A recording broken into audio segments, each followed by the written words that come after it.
ब्रह्मा गुरु विष्णु गुरुदेव महेश्वर गुरु साक्षात् परब्रह्म तस्मै श्री गुरवे नमः।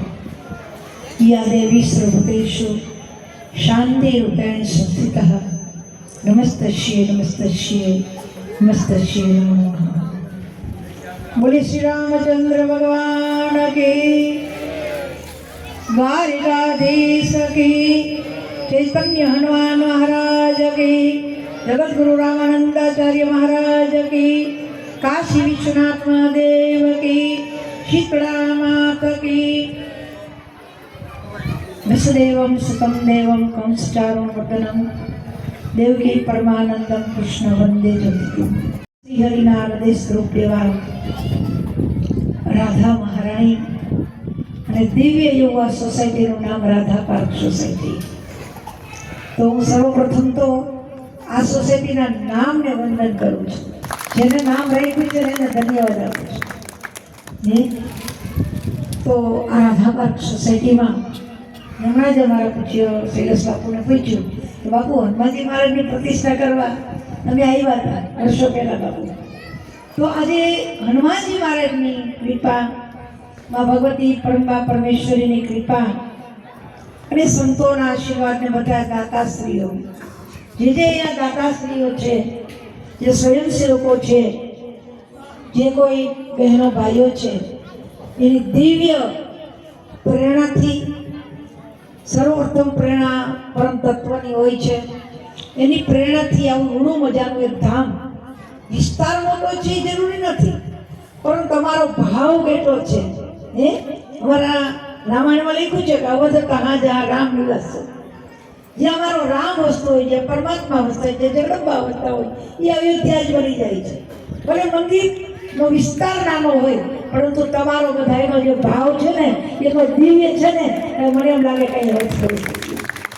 तो હું આપ બધાને ખૂબ ધન્યવાદ આપું।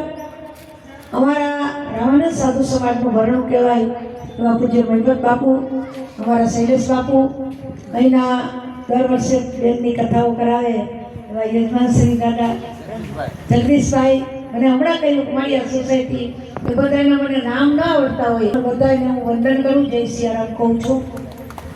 મને ન ભૂલતો તો શીતળામાનું પણ સ્થાપન થયું છે। શીતળામાનું સ્થાપન જરૂરી છે। આપણે કોઈ પણ બાળકો બીમાર પડે તો આપણે શીતળામાની માનતા કરીએ, મર્યાદાની કરીએ, ભગવાન ભોલે મહાદેવ।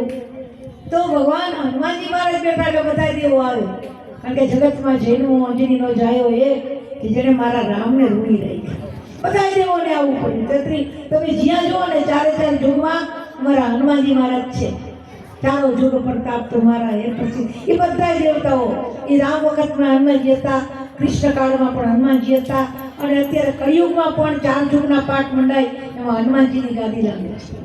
तो चारे जुग प्रताप तुम्हारा तो हनुमान जी की कृपा थी आ सोसायटी भक्तों ने भावना थी क्या बधा अपने धाम प्रगट करिए। तो मारे बात थोड़ी शीतळामा विषय करवी छे के शीतळामा એટલે આપણે બેસાડ્યા ને આપણે વાયુ દર હે તો મારે એટલે કુલે ધરાવીએ, નાગલા ધરીએ, પણ शीतळामाને તમે ઓળખવા જાઓ તો शीतळामा એનું પ્રતીક છે ગધેડો। હવે તમે વિચાર કરો, ગધેડો એટલે પુરુષાર્થ।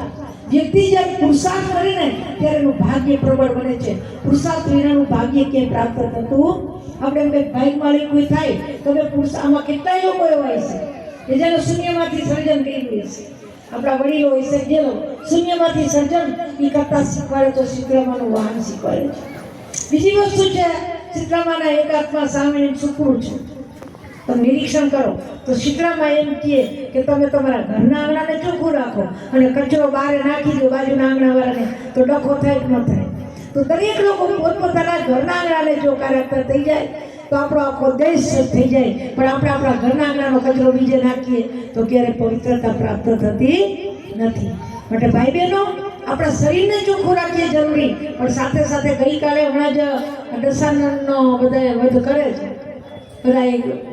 પણ 10 આનંદ કોણ છે? 10 આનંદ મારા તમારા જીવનમાં આ 10 મોટા વાળો જે રાવણ છે ને એને મારવાનો નહીં તો ઘરે ઘરે રાવણ છે। હે રાવણ કયો છે? કામ, ક્રોધ, મદ, મોહ, ઈર્ષા, અભિમાન આ બધાને મારી અને આપણે જઈએ ને ત્યારે 5 પગથિયા ઉતરતા 5 પગથિયા ચડતા એ પંચ તત્વ કા બના હે પિંજરા ઉસમે બોલે મેની મેના એ 5 તત્વને ઓળખી અને અંદર જે રહેલો બ્રહ્માંડ છે એને ઓળખીએ ને ત્યારે પરત તત્વની ઝાંકી થાય ત્યાં સુધી થતી નથી. ઊંડાણની બધી વાતો છે. આપણા સનાતન ધર્મમાં આ ધર્મની ધજાઓ જ્યાં ફરકતી હોય ને, આપણે ગમે સોસાયટીમાં જઈએ ને તો અમારું ધ્યાન, અમે બાપુ ગમે ગામડે જાય ને તો પેલી ધજામાં ધ્યાન જાય કે વાહ આગામાં મંદિર, માતાના મઠ કેટલા, બધી સરસ વસ્તુ છે. તો ધર્મ માટે, જાગૃત માટે આવા મંદિરો જરૂરી છે. ભાઈઓ બહેનો, આવતા જતા રહેજો, હનુમાન ચાલીસાના પાઠ કરજો, મારે ભોળા મહાદેવની રુદ્રી કરજો, ધૂન બોલજો, બટુક ભોજન કરાવજો અને રૂડી વાતો કરજો. આપણે મંદિર આવીએ કોઈ સાસુ કહેવાનું, વહુ કહેવા નહીં. અહીંયા આવ્યા પછી આપણે બધાય મારા તમારા મન મંદિરના ખૂણે ખૂણેથી કચરો કાઢી નાખીએ. આપણે કરવાનું છે. આવું સોસાયટીનો સદભાવ જળવાઈ દે. આવી સોસાયટી છે, આમાંથી જ રાષ્ટ્ર બને છે, આમાંથી જ દેશ બને છે. તમે બધા ભારતના એક નાગરિક જેવા તેવા નથી. એમાં આપણે ભારત દેશના દીકરા, એમાં ગુજરાતના દીકરા, એમાં પાછા બચ્ચુ નદીના કાંઠાએ જેને પાણી પીધું હોય એવી ખડતાના પ્રજા. કારણ કે આપણે ઘણું સહન કર્યું. હોનારત જોયા, ધરતીકંપ જોયા, વાવાઝોડ જોયા, અને કે મોરબી બેઠું ન થાય, પણ એવું બેઠું થયું અને ધૂળમાંથી દાન કરનારો આપણો સમાજ છે. તો મારા બાપ વડીલોની આજ્ઞા પાડજો. યુવાનોને વિનંતી, તમે કદાચ દેવ મંદિરે જાઓ, સારી વાત છે, રોજ દર્શન કરીને જજો, પણ તમારા ઘરમાં બેઠેલા જે માતા પિતા છે ને, ભલે આપણને બધું ખબર હોય, પૂછવાનું બાપા કેમ કરશું, તો એ રાજી થઈ જવાના. અમે ફરવા જઈએ છીએ, તમને ફાવે તો અમે ખીચડીને દૂધ મૂકતા જઈએ, દાદા રાજી થઈ જવાના. ભલે પછી આપણે પીઝા ખાય, છોકરા રાજી જ થઈ દાદા. અને થોડુંક મારે તમને વધવું પણ છે મા તરીકે બાપા કે સંસ્કૃતિને જાળવજો, સનાતન ધર્મના રક્ષણ માટે. કોણ અમે ગરબીમાં જોયું ને આંખું બંધ કરી જતા ટીવી.